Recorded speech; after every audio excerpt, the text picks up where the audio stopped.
Welcome to another episode of Inspire. So much. I believe in the power of words, wisdom, and witness, and that's what Inspire is all about. And so on Saturdays at 10, we hold space for soulful and honest and transformative conversations from guests from all walks of life. And if you've been with me over the last couple of years, you know we talk to everybody. We don't discriminate over here. We like good debates too. We need to have them.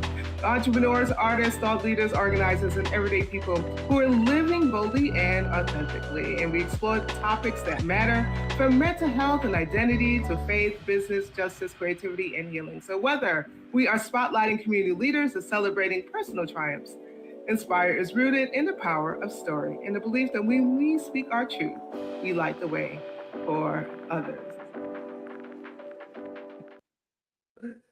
Good morning to you. First of all, I need to shout out my intern, my creative fellow, Chloe, for our new intro. Listen, Chloe, I'm so proud of everything that you're doing, but thank you for taking the time to create that new intro. You're going to, well, it is my hope that you'll meet her and her mama soon on Aspire because she has an amazing story. But good morning, y'all. I'm so happy to be back. I was on summer break. It really wasn't a break because I was working, of course. Still working, but so grateful to have had some breathing time. Traveling, and school has just started again. And we're back in the thick of a new semester. But yeah, I had to bring Inspire back, and I could not have brought Inspire back. I couldn't think of a better show to bring us back than this conversation that we are going to have with Ananda, Leeke, and Garnet J. I'm excited. Hey, Bishop Bonnie, how are you? Thank you for joining us today.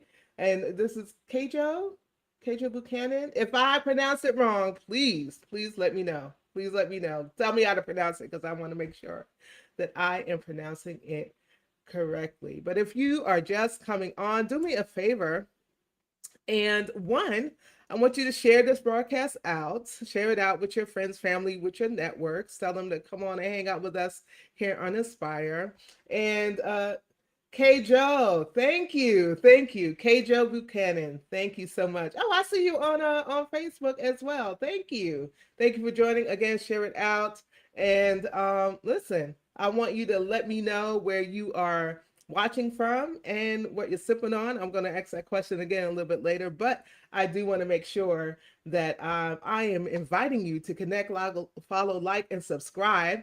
We are on Facebook, Instagram, YouTube, TikTok at Inspire with Sue W. We're also on the World Wide Web, as they call it. You can head over to our website at www.getinspire.live. There you can watch all of our previous episodes, find out a little bit more about the show, and subscribe to our newsletter because we don't want you to miss anything that's happening with Inspire. We are also on Spotify. So if you've missed an episode, we're uploading those previous episodes to Spotify, along with some additional bonus commentary from me. It's what came up, called The Overflow. It talks about what came up for me during the episode. So head over to Spotify. We are there as well as Inspired with Sue Webley, Inspired with Sue Webley. Do me a favor and follow. Listen, I need to get my numbers up on Spotify. So I'm going to invite you to follow me over there as well. Oh, good morning there, sister. Pastor Katrina, it's so good to see you. Thank you for joining me today. So before we get into the thick of our conversation today, I want to know what you're sipping on. So yeah, I know I always have coffee in my cup. Now I love coffee, and coffee don't necessarily love me, so it is decaf. And they have come for me in the past, and then in Garnet's about my decaf coffee. But listen, it's helping me not to get heartburn. Okay, I feel bad because Ananda has tea. They have tea in the back, okay, and I should be drinking some tea so I could be in solidarity with both of my guests this morning. But it is coffee. It's decaf coffee, of course, and some brown sugar non-dairy creamer, which I absolutely love. So this is my I would say this is my one instance of sugar during the day. It is how I treat myself. So let me know what you're sipping on this morning. Is it water? Is it tea? Is it coffee like me? Is it a smoothie? Is it something stronger? I'm not judging you, but let me know where you're watching from and what you're sipping on. And if you want one of these cups, let me know. I will make sure that you get one. I realized that because we're all friends here, I realized that we do have guests here. You probably don't know who the hell I am. So I'm your host, Sue A. Webley. I'm a minister, entrepreneur, author, and producer. I believe in the power of words, wisdom, and witness, and that's exactly what Inspire is all about. And if you missed our intro, every Saturday morning at 10 a.m., we host space for honest, soulful, and often transformative conversations from guests from all walks of everyday people who are living boldly and authentically. We explore all of the topics that matter. We explore mental health and identity and faith and business and justice and creativity and healing. And so, whether we're spotlighting a community leader or celebrating someone's personal triumphs, Inspire is rooted in the power of story and a belief that when we speak our truth, we light the way for others. So Pastor Katrina is drinking emergency. Okay. Oh no. Look, we come against that. Stop trying to get you. So she's drinking hot emergency. Please feel better. Feel better, Pastor Katrina. Thank you for joining us and hanging out with us today. So before we really get into our conversation, I want to sit with something for a minute. So there's a lot, right? There's a lot happening around us right now. And I know that we say this all the time, but some seasons really do feel like they require more of us just to stay grounded. And we are living in a moment when questions about race and equity, belonging, and whose stories matter, whose experiences matter, whose institutions are required to pay attention, and who are being wrestled with all over again, right? Just last month, the Department of Health and Human Services changed its Title VI regulations to eliminate disparate impact liability, arguing that civil rights enforcement should focus on intentional discrimination. That change is part of a much larger national debate about how inequality is recognized and addressed. And at the same time, we are being asked to think seriously about what all of this constant information is doing to us. This week alone, Meta reached a multi-billion-dollar settlement with 29 states over allegations involving social media's harms to children and the way its platforms were designed to keep young people engaged.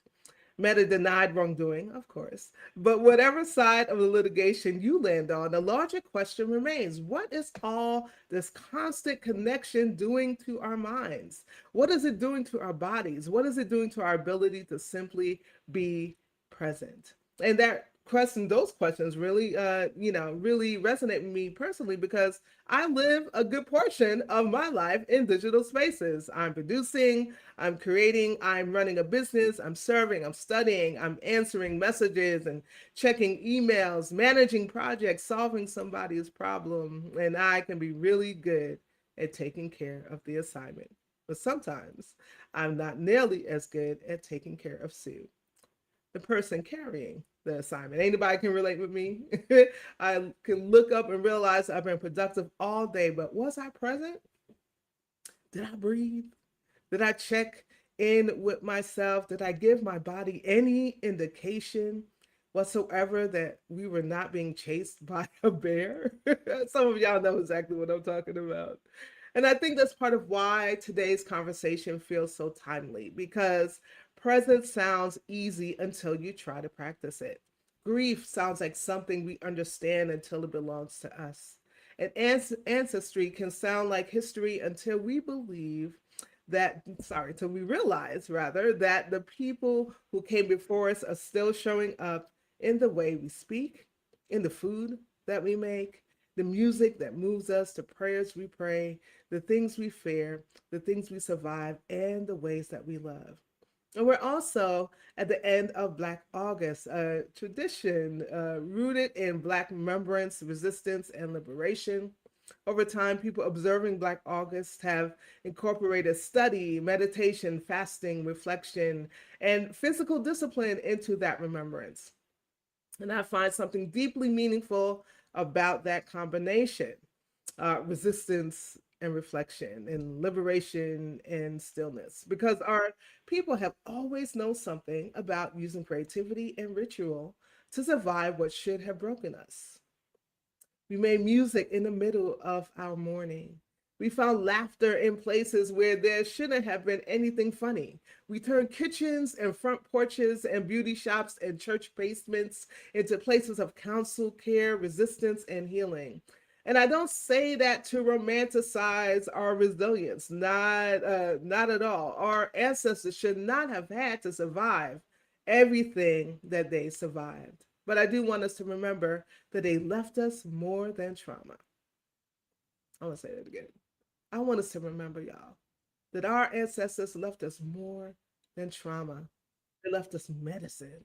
They left us imagination. They left us rhythm and faith and humor and recipes and stories. They left us ways of knowing, ways of finding one another. And maybe one of the questions we should be asking isn't only what did my ancestors endure that I now have to heal from?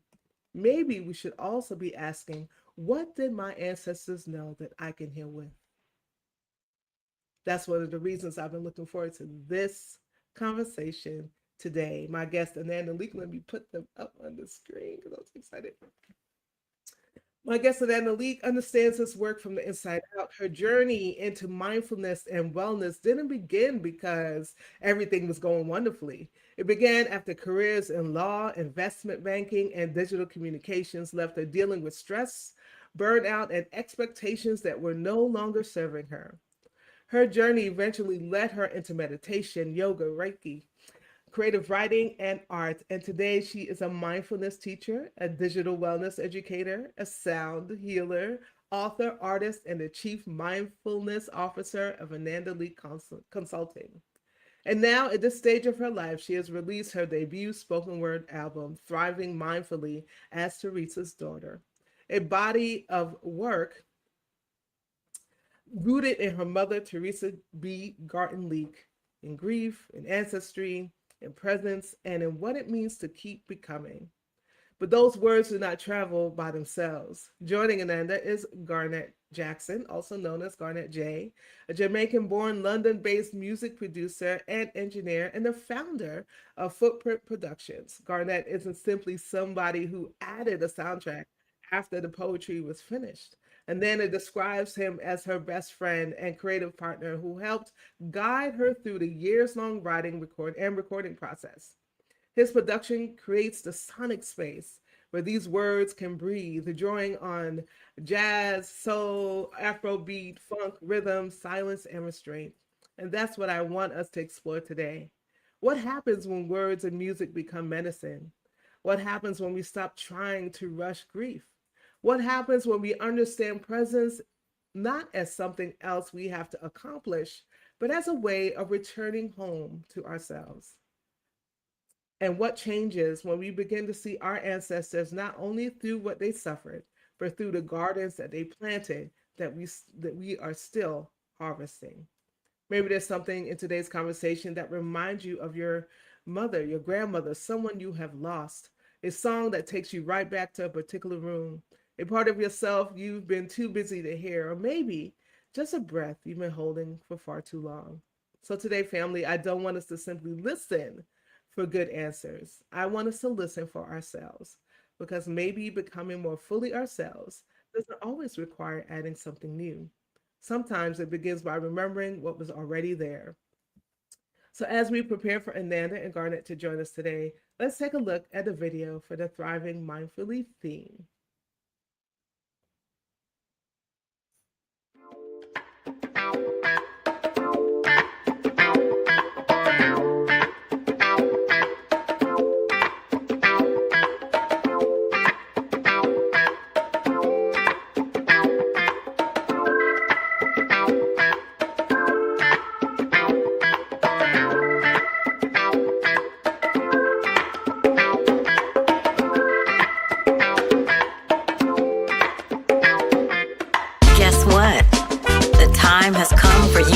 unwind, unravel, and unpack the stuff that's getting in your way. So speak to your heart. Allow the vulnerability to be as it is. Now listen without judgment and pay close attention. This message was made for you. 1. Slow your living. 2. Sustain your living. 3. Share your living. 4. Serve through your living. And 5. Savor your living. I invite you to make these commitments your intentions to be present, well, and the real you. Did you hear me? I invite you to make these commitments your intentions to be present, well, and the real you. Bring them to life with every breath you take and in every moment that you create, 'cause your life matters. Embrace thriving mindfully today.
Good morning. Hey, Ananda. Garnet, I know you are here in audio. Oh, there you are. Good morning. Good morning to you both. Good morning. Good morning. Good I'm morning. so excited to talk about this album and all of the work that went into it and all of the passion and the intentionality that went into the making of this particular album, not only just on Ananda's side, but also on Garnet's side. You know, bringing in the sound that kind of match match the rhythm of the words and kind of pulling everything together. So I'm really excited about this. And then to let me know that this is their first interview, so I am incredibly honored to be the one to kind of have this conversation with you for the first time. And so yeah, so nah. Anybody else?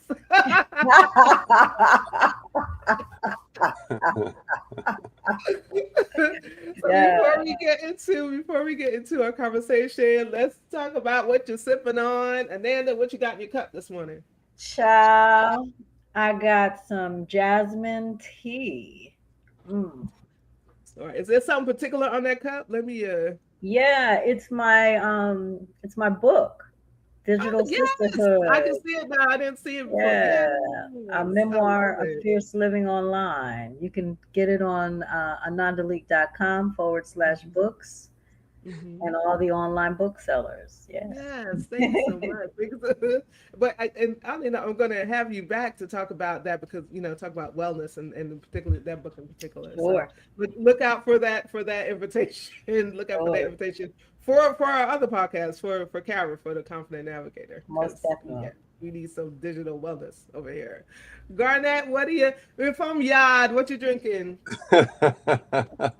So yeah, I've moved on from the tea now, and I'm sipping some water out of my copper water bottle. keeping the electricity levels correct. Good, good, good, good. Thank you so much for joining us. All of you who have just joined us, we're getting ready to be in conversation with Ananda Leeke and Garnet Jackson about the spoken word album that I'm excited to talk about. So, Ananda, this is your debut album, right? Your Yes. debut spoken word album, and it came at a meaningful point in your life. You were 60 Yeah. when you began work on this, when you created this. And so why was it important for you to use spoken word as a medium? Well, I'm going to roll it back. We started this album in 2020 during the pandemic. And so I was actually 54. Mm-hmm. And it took us several years, 5 years to give birth. And it started not as an album. And I love the way Garnet tells a story. So I'm going to invite him in to share it. It started as a theme song for my podcast. And I'm gonna invite him to share because he tells it better. Yeah, indeed. And it's very fitting that you played that song because that was the thing. Ananda gives me a phone call. She's like, she wants a theme song for her podcast and to use in her workshops and stuff. And I kind of was like, okay, um, go ahead, get to work. And that was the result. Because I felt like being the vivacious person that she is, and it's upbeat, is Mm-hmm. moving. So I felt like that fit. Um, but this is the kind of thing that being Ananda's friend for all these years, like you just gotta expect the unexpected. So Yeah. of course, it starts off as, yeah, I need a theme song. A couple of months later, I need a couple more songs. Few months later, I need two more, and this is the title, this is the theme, Yeah. and this went on till eventually she was like, actually, I think I want to write some stuff to this and make it an album. Wow. Yeah. I'm like, okay. You know? Because as I said, you expect the unexpected, so Yeah. I rolled with it, um, and here we are today. Wow. Yeah. Wonderful. And Wonderful. it was my mother's passing, her ascension to ancestorhood in July of 2023 that really sealed the deal. I was planning on coming to London to hang out with Garnet, and once my mom made her transition, I think maybe a day later, I was like, I'm coming and let's record the album. Mm-hmm. My mother's spirit said, get it done, and we made it happen in North London in a studio called Bonafide Studio. Shout out to Bonafide. And Garnet worked the magic that he has, you know, and production as well as in creating the music and guiding me, coaching me, pushing me in the best way, to honor the memory of my mom, also to bring to life a body of work that has been in my spirit, in my heart, in my mind, in my body for the past 30 plus years. And so this album is essentially it's the essence of me, Yeah. you know. Yeah. Yeah. And then listening to it, I hear that and I feel that, like the essence of you. So I love that description. And what came up for me while you were talking about how the whole album happened anyway is that once we open doors, we open portals, right? So we'll create one thing and then all of a sudden like something else opens up, and I was like, okay, you know what? Yeah, let's connect it to that, or let's see what how this works, right? So I'm not surprised at all that it began with hey, I need something for my podcast, and it's now turned into this beautiful spoken word album. So thank you for sharing that with us. So I Ananda, want do you I go wanted ahead? to add one more thing. I Yeah. was thinking about this when you ask about why spoken word. Mm-hmm. I hadn't been asked that before, and I will say this: there's power in our in our thoughts. There's power in our dreams, and then there's power in our words. And we are all creators because of that. And so, spoken word um, helps remind us that we are creative and that we can create all kinds of things in our lives. And so that's it. It's one of the easiest, the most affordable ways to create, and one of the best uh, ways to create. Right, right. And it requires, I think, that we use mindfulness and intentionality and creating. Mm-hmm, mm-hmm. And it Yes. helps when you have an amazing voice like Ananda's. Yeah. Thank Yeah. you. Thank you. I listen. I felt like any chaos that happened to be going on right then. It was Thank just whoosh. You just went away. It, So it's you. definitely a gift that I'm continuing to step into, Mm-hmm, each mm-hmm. day, and having Yeah. having the access to people around me like Garnet that support and encourage and strongly push to share the gifts. It's a tool. It's to be used, for Mm-hmm. upliftment. Yeah. So Yeah. yeah. Yeah.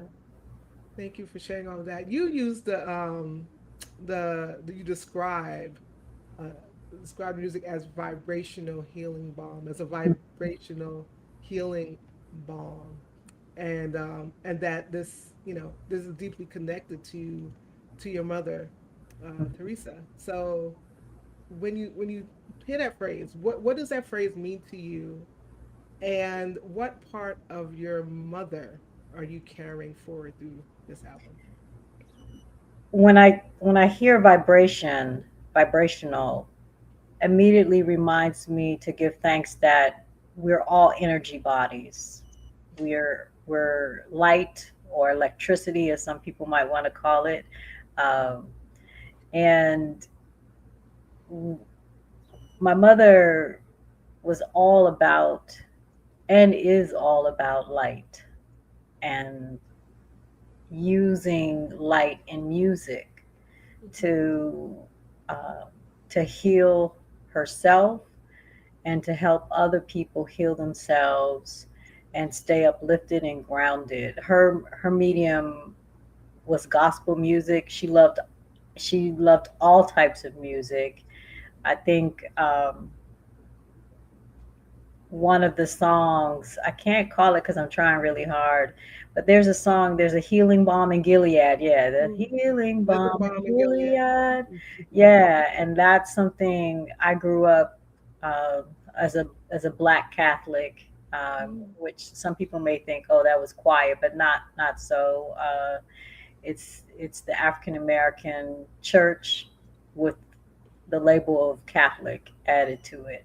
And so my mother um, is a liturgical director and a founder of the gospel choir at St. Joseph's Catholic Church in Bowie, Maryland, for more than, was it 50, 50, 52, 53 years. Mm-hmm.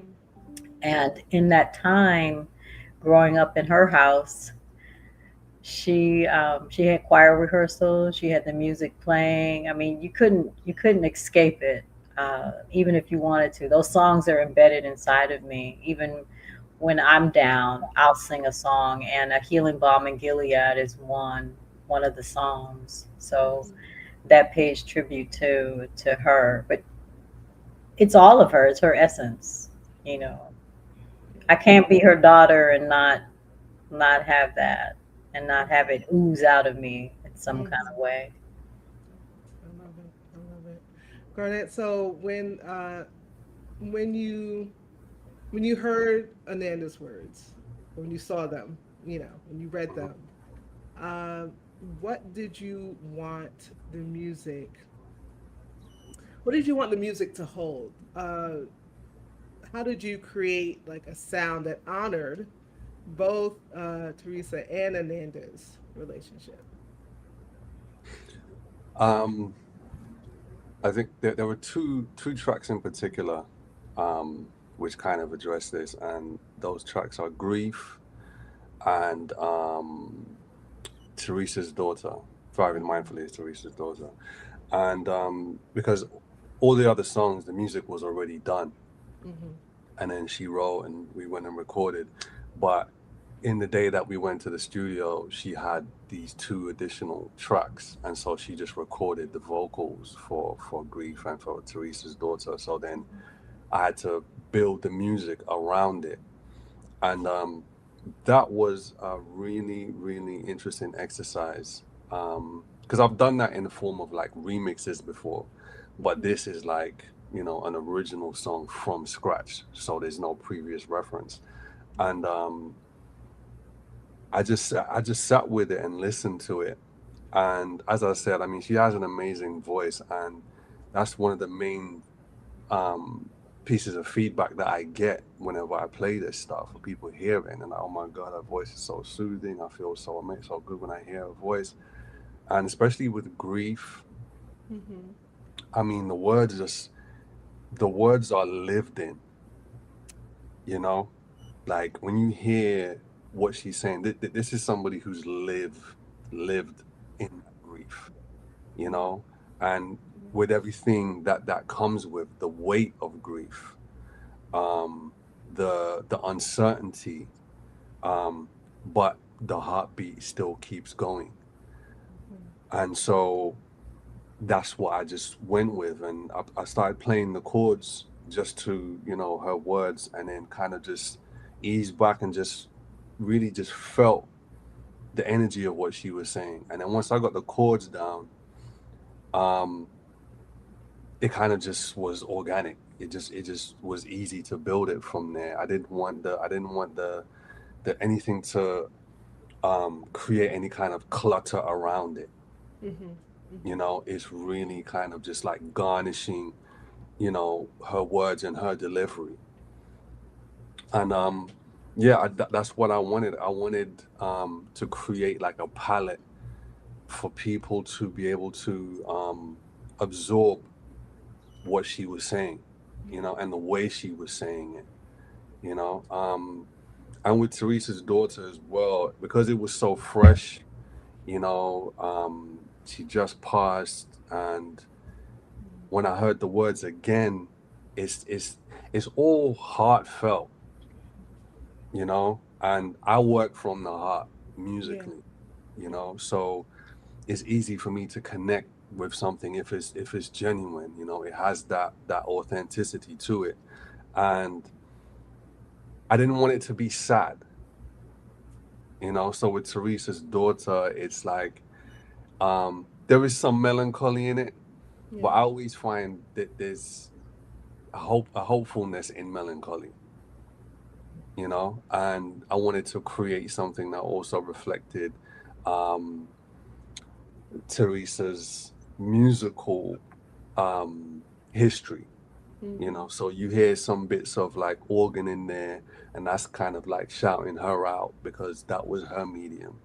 you know um and yeah, so it had a bit of playfulness as well, because that's when I hear her talk about her mom, and just knowing about the relationship, there is that in there as well. So Yeah. it's really about knowing Ananda as a person, and then conveying that musically. Yeah. Yeah. And that's what Thank led you. us to Yeah. those two songs.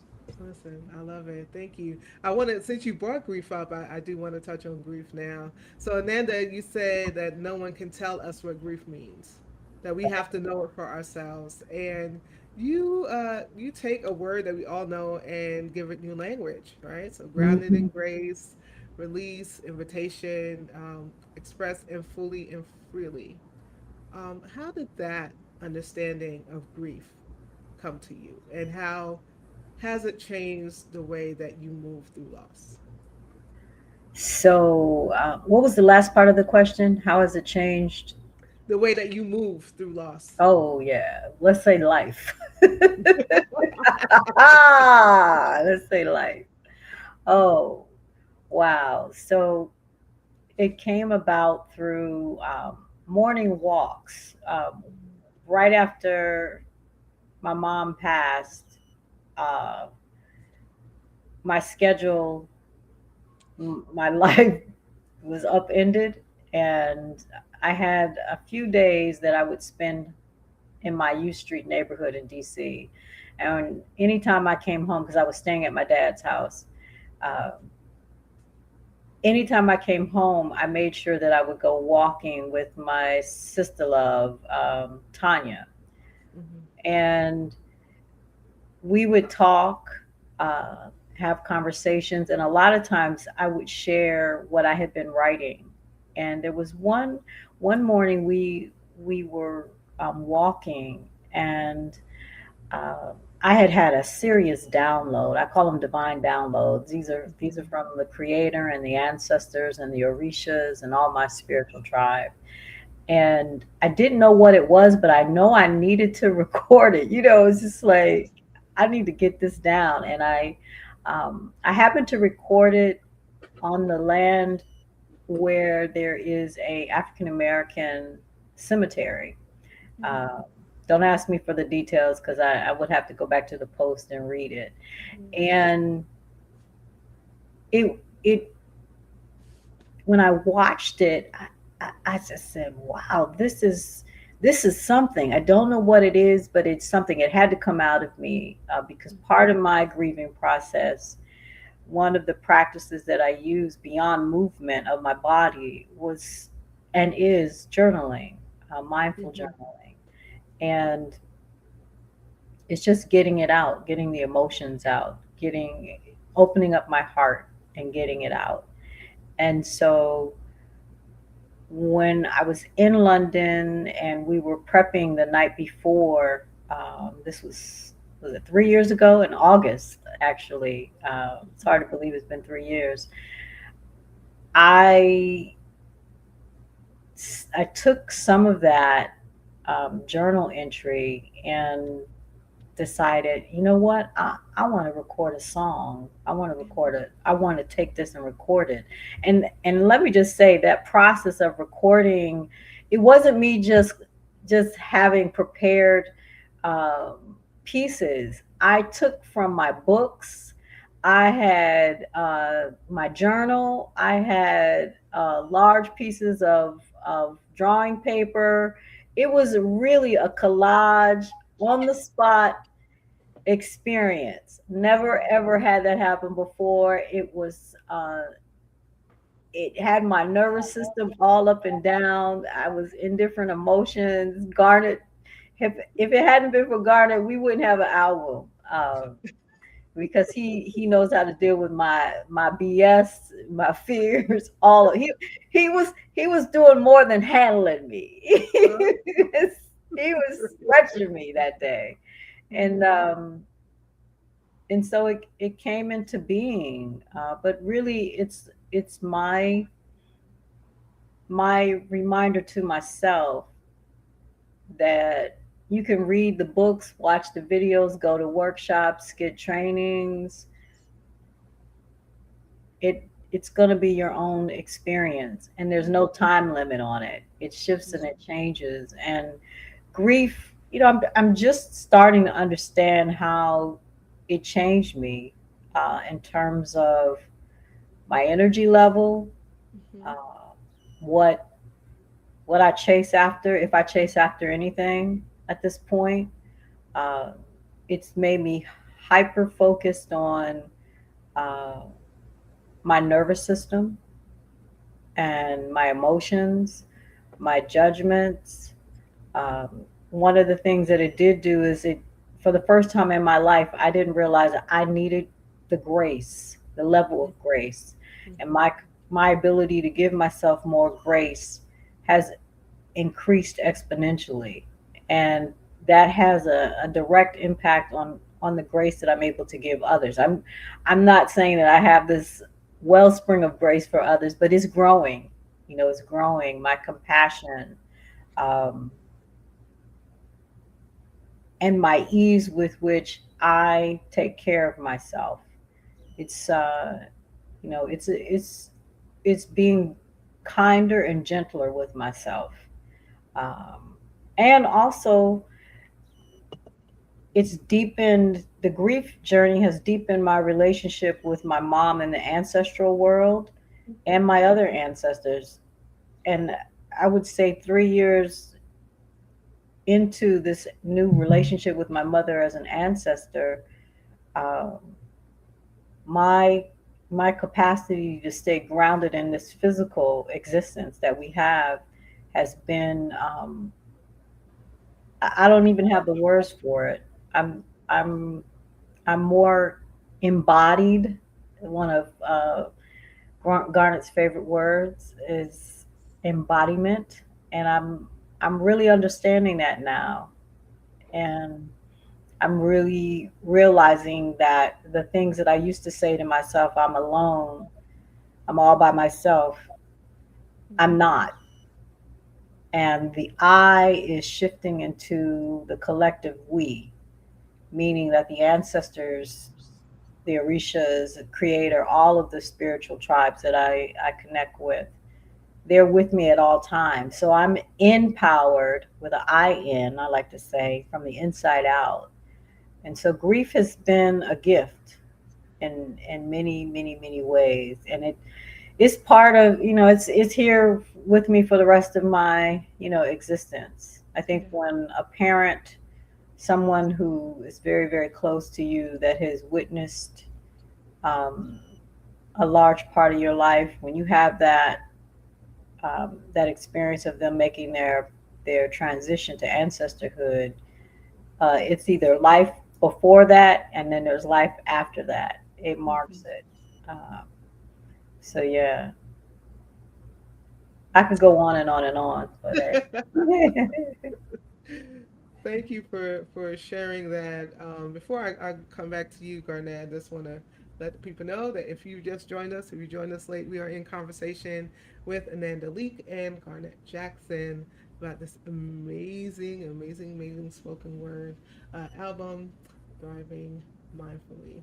Let me before I go to, I'm curious, Garnet, how did how did that particular track, how did grief change your perception of how to navigate like through loss, right? So we know that we can grieve any type of loss, not just the loss of a loved one, but there's so many ways to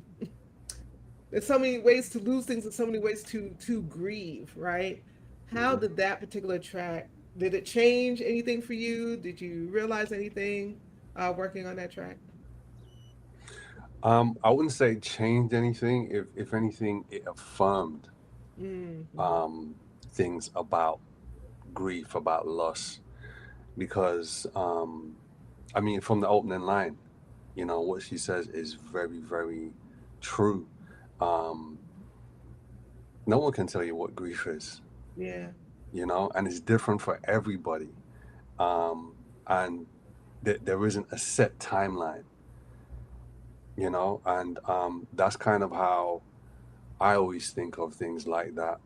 Um, or just life in general, you know, like this idea that we have about certainty, it's like it's a fallacy, you know. And so I always say that death is a friend to us all because it always comes back to remind us Yeah. about our own mortality and you know like what we're doing here and now, and you know are we present, are we drifting, or you know whatever the case may be.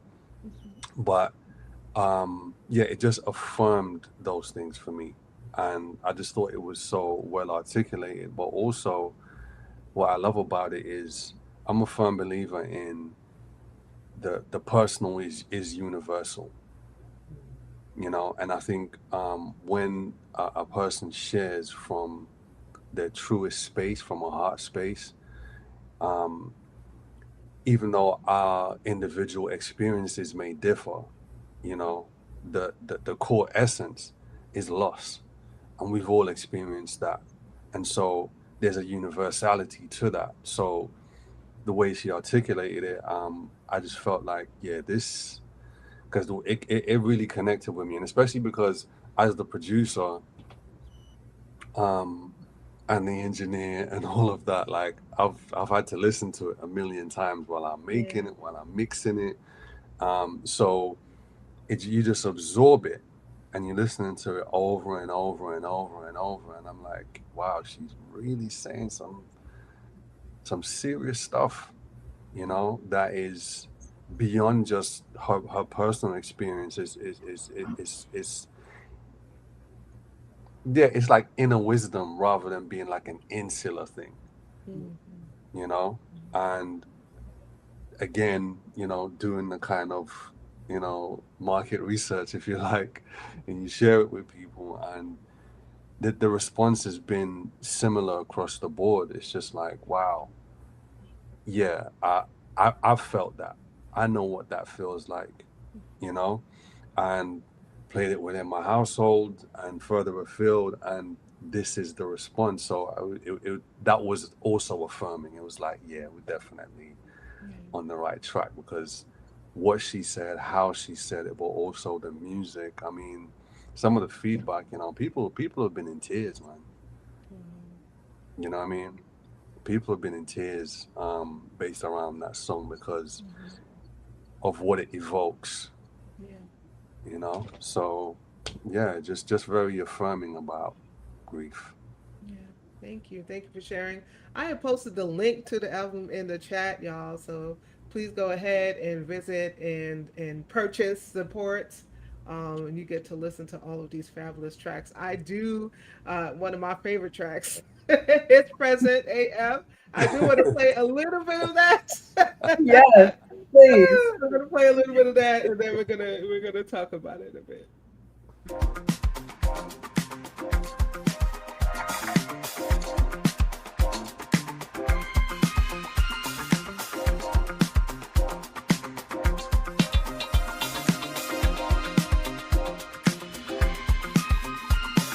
Breathe, baby, breathe. The elevator is stuck. It ain't going nowhere. So what you gonna do, boo? Now we both know we're talking to you about an elevator while you're in a deep sleep. And it ain't really about being stuck. We can both agree that you are the elevator, stuck, going nowhere, no time soon. So breathe, baby, breathe.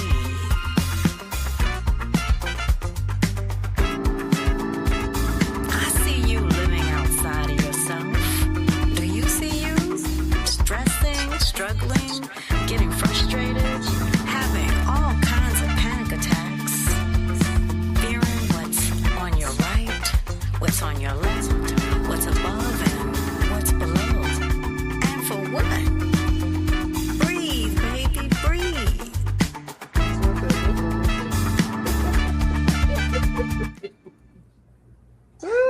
Yeah. I love that track. I'm not gonna listen. You want to hear the rest of it? Go ahead and purchase the purchase the album. But I said, speak to me, Ananda. Speak to me.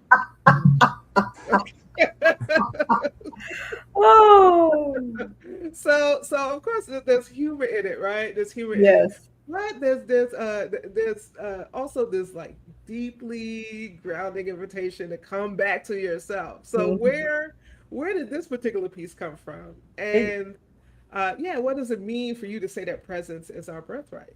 okay. So it came from a series of um, unemployment or underemployment experiences that I had in the 90s, in the early 2000s.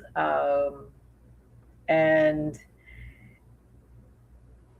I had panic attacks at one point. Um, and it was all attached to my identity, which is manufactured. we're told in society, many of us are socialized, I would say, to identify with our jobs, our careers, um, our positions. And I had for many years identified myself as this high powered lawyer, investment banker. And when it dissipated and I was left out in the cold, I didn't know what the F to do. Because can we cuss on this show? You could cuss. I didn't know what the fuck to do. It's one of my favorite words. And I'm learning so many new things about you, Ananda. yeah, no, like this is like, yeah, Sue and I, we have had several conversations on Inspire, but this is the realest one because this is the realest person in terms of where all of my stuff Yeah. is.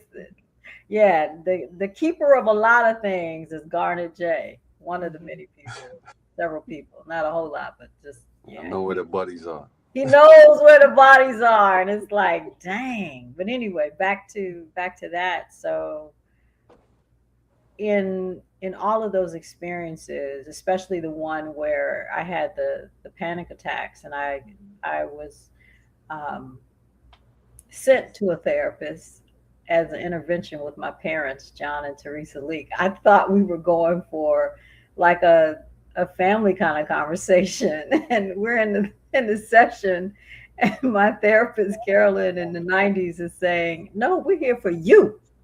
Like this is an intervention." And through the therapy sessions with Carolyn, she invited me in my first solo session with her. She said, "You can either have have an opportunity to practice meditation or medication. Which one is it going to be?" And so I immediately raised my hand and said, "Meditation, please."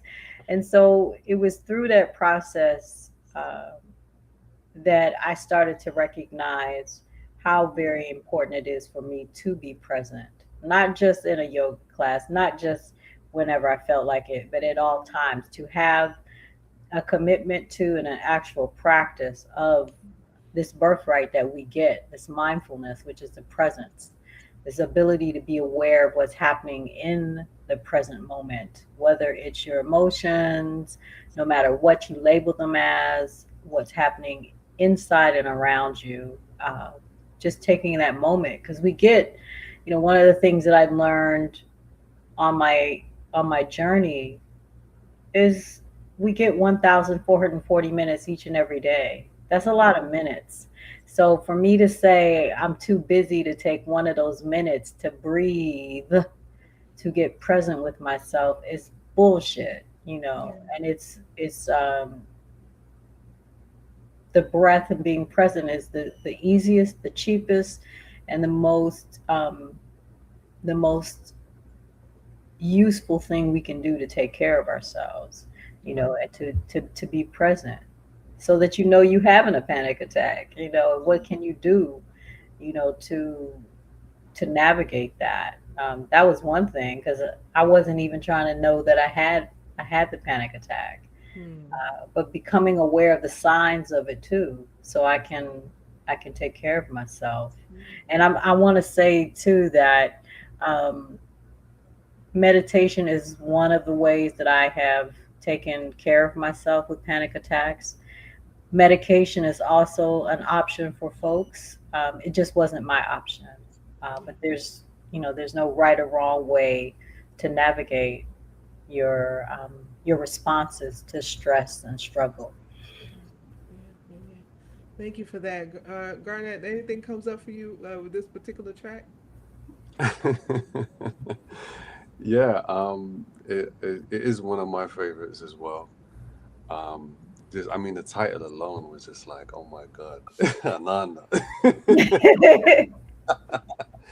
And so for that, because yeah, there was a kind of like initial draft version, but after the recording of the vocals, it was like this needs some more oomph. You know, this needs to be a strut.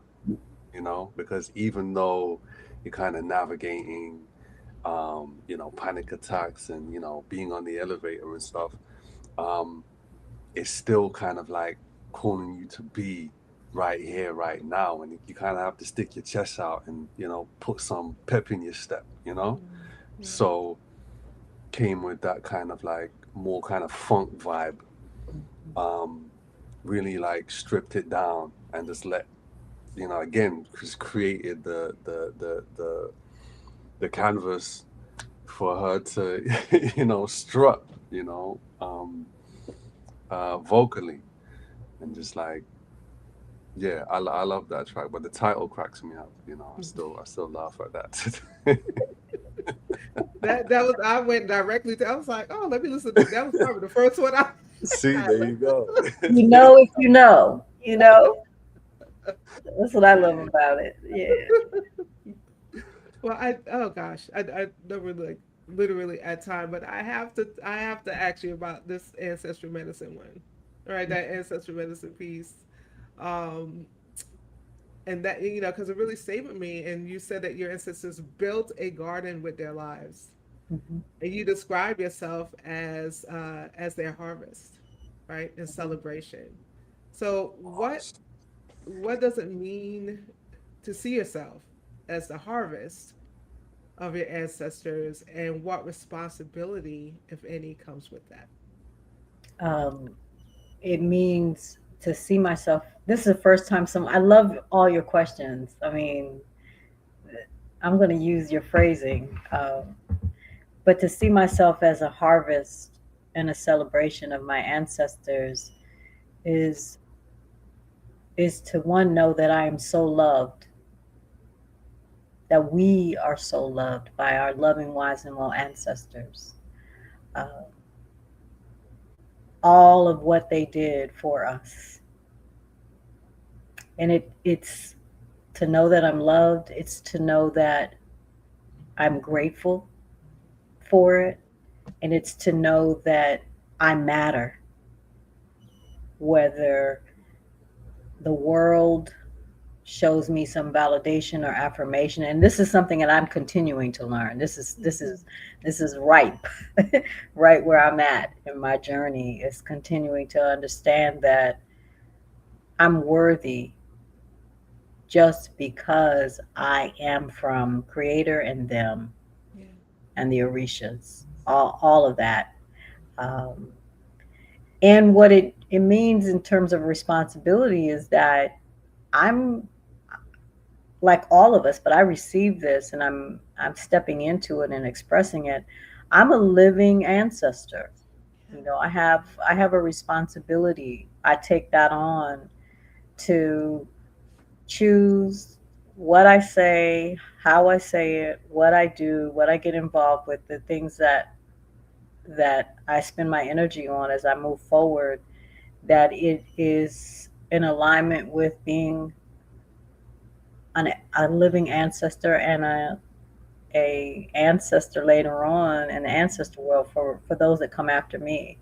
Not just family, but humanity. Doesn't mean that I'm always on the good foot. Doesn't mean that I don't slip and fall or, say and do things. But it leaves me with a blueprint, if you will, Yeah. of how to conduct myself and what what I'm called to be. And it gives me purpose, especially nowadays. And I would say, like, at 61, I don't know how many more years I have, maybe 20, 30, 40, who knows. But for the time that I do have, I want to leave this space in a better place, the best way. I didn't mean to rhyme, but hey, there it is. There it is. I Listen, help. it's in you.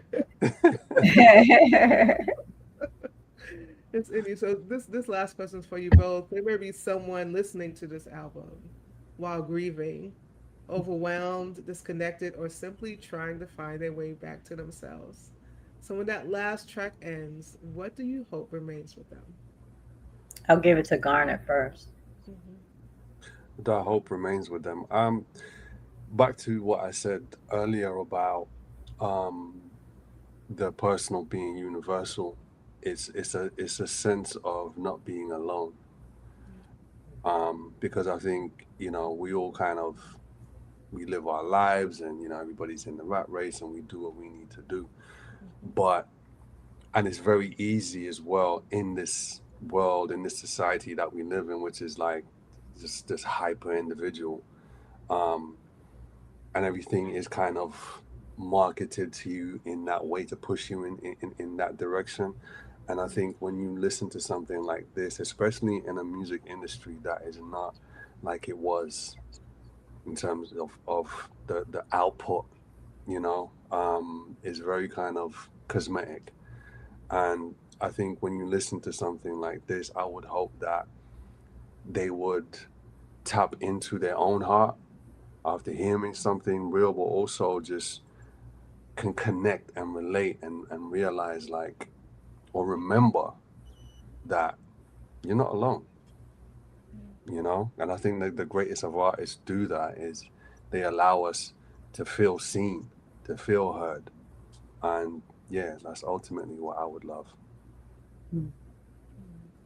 So my message is twofold. One is grieve the way that you feel called to grieve, not not following a recipe, not when people say, well, why don't you just get over it? First of all, fuck them and fuck that. Um, Yeah. yeah. And then the second thing is that I look at grief as a clarion call from the universe. Take good care of yourself. Yes. You define what that care is. You define how you do things. Maybe it's about setting boundaries because hey, the reality is that like 3 years later after my mom passed, I'm just realizing how freaking exhausting it has Mm-hmm. been. Mm-hmm. Not blaming anybody, just how exhausting it has been. And so there are days when I'm in my PJs past noon and I'm drinking tea and I'm listening to music or I'm journaling or I'm watching Netflix, and I have the privilege of being able to do that. So I don't want to assume everybody has it because you got to get up and you got to do what you got to do. But give yourself space and grace when you don't have the energy to keep going at the pace that you've been going, because death is it's a mother loss no matter what it is, and it impacts us internally and externally. So I said more than that, but hey, I could go on and on. I'll stop there. Thank you both. Tell the people where to find you on the socials and on the web. Sure. You can find Thriving Mindfully as Teresa's Daughter by going first to anandaleek.com/album. We encourage you, when you purchase the album, to use Bandcamp first, because as entrepreneurs, we get more of a profit from that. You can also find it on YouTube. You can find it on other channels, Apple Music. Go ahead. I was gonna say all the streaming services except Amazon and Spotify. For different reasons. You Mm-hmm. see my face. You can find me simply at anandaleek.com. And Garnet, where can they find you? You can find me on Instagram at Quantum Quarantino and Official Footprint Productions. Yeah. Oh, thank you for both for joining us. I have put that link to Bandcamp inside of the chat, so please go ahead. I've also put Ananda's website inside the chat. Please go ahead and visit. Oh wow. So Andre says my parents passed away 5 months apart from each other, and I still haven't allowed myself to grieve fully, and it's been 13 years now. Wow. My prayers are with you, brother Andre. I So, feel you. yeah. Yeah, yeah, yeah. And Tomorrow is National Grief Day in mm, the States. So it's an opportunity to to reflect. So this comes at a good time. Yeah, And yeah, yeah, yeah. Thank you for sharing that, Andre. I'm also keeping you lifted, keeping your heart lifted. So, Ananda and Garnet, you've kind of just during this conversation, you reminded us of this idea of returning, right? Returning to ourselves, returning to our breath, returning to the people and stories that formed us, returning to the wisdom that was here long before wellness became like this industry, right? And mindfulness became an app.